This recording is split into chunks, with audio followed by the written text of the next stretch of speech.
AP bar కౌన్సిల్‌కి ప్రతిష్టాత్మకంగా జరిగిన ఎన్నికల ఫలితాలను సుప్రీంకోర్టు హైపవర్ కమిటీ ప్రకటించింది తాజాగా. ఏపీ బార్ కౌన్సిల్‌కి 26 మంది సభ్యులుంటారు. అందులో 23 మంది సభ్యులను ఇప్పుడు సుప్రీంకోర్టు హైపవర్ కమిటీ ప్రకటించింది ఎన్నికల ఫలితాల ద్వారా. మరో ఇద్దరిని సుప్రీంకోర్టే హైపవర్ కమిటీ కోఆప్టెడ్ సభ్యులుగా నియమిస్తారు. మరో ఒకరు అంటే అడ్వకేట్ జనరల్ ఎక్స్ అఫిషియో మెంబర్గా ఉంటారు. ఇప్పుడు 23 మంది సభ్యులను ప్రకటించారు. త్వరలో చైర్మన్, వైస్ చైర్మన్ ఆ సభ్యుల్లో నుంచి ఎన్నుకుంటారు. అయితే ఈ క్రమంలో ఇవేమీ పార్టీల పరంగా జరిగే ఎన్నికలు కాదు. బట్ ఒక్కో పార్టీకి ఒక్కో ఎందుకు ఇది వీళ్ళు ఆ పార్టీకి అనుకూలమైన న్యాయవాది లేకుంటే వీళ్ళకి సానుభూతి పడి ఇట్లా ఉంటాయి కదా జనరల్గా. ఆ విధంగా చూస్తే వైసీపీ మద్దతుదారులు మొత్తం 23 మందిలో వైసీపీ మద్దతుదారులు 7 మంది గెలుపొందారు అని, తెలుగుదేశం పార్టీ మద్దతుదారులు 4, కమ్యూనిస్టు పార్టీకి చెందిన మరో 4,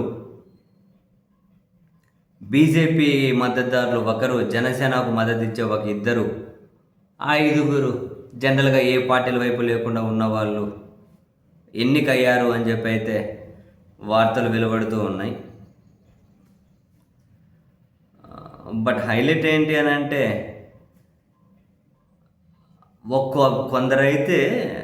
కొందరు అభ్యర్థులు అయితే 5 కోట్ల వరకు ఖర్చు పెట్టారండి ఎన్నికల కోసం. భారీ ఖర్చు అయిందట. ఒక్కో అభ్యర్థి అంటే కొందరు అభ్యర్థుల ఖర్చు 5 కోట్లు దాటిందట.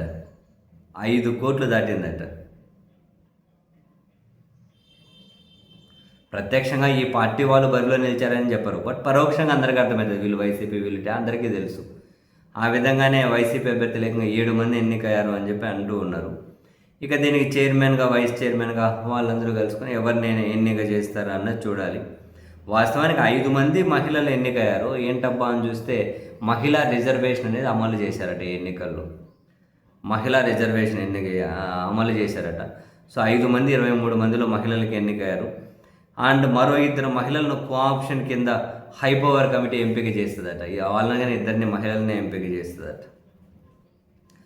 సో ఇప్పుడు ఎన్నికైన సభ్యుల్లో చైర్మన్ ఎవరవుతారు అన్నది, వైస్ చైర్మన్ ఎవరవుతారు అన్నది చూడాలి. బట్ ఎన్నికైన వాళ్ళలో ఘంటా రామారావు అనే ఆయన గతంలో బార్ కౌన్సిల్ చైర్మన్గా చేసినారట. అండ్ ఆలూరు రామిరెడ్డి అనే ఆయన ప్రస్తుతం బీసీఐ సభ్యుడిగా కొనసాగుతున్నారట. రామజోగేశ్వరరావు అనే ఆయన గతంలో వైస్ చైర్మన్గా పనిచేశారట. కృష్ణమోహన్ అనే ఆయన ప్రస్తుతం వైస్ చైర్మన్గా ఉన్నారట.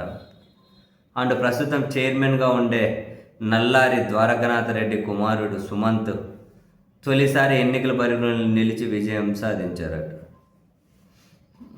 మరి ఇంకా మొత్తం మీద చైర్మన్, వైస్ చైర్మన్ ఎంపిక జరిగినప్పుడు ఎవరు వస్తారో అందులో కానీ చూడాలి.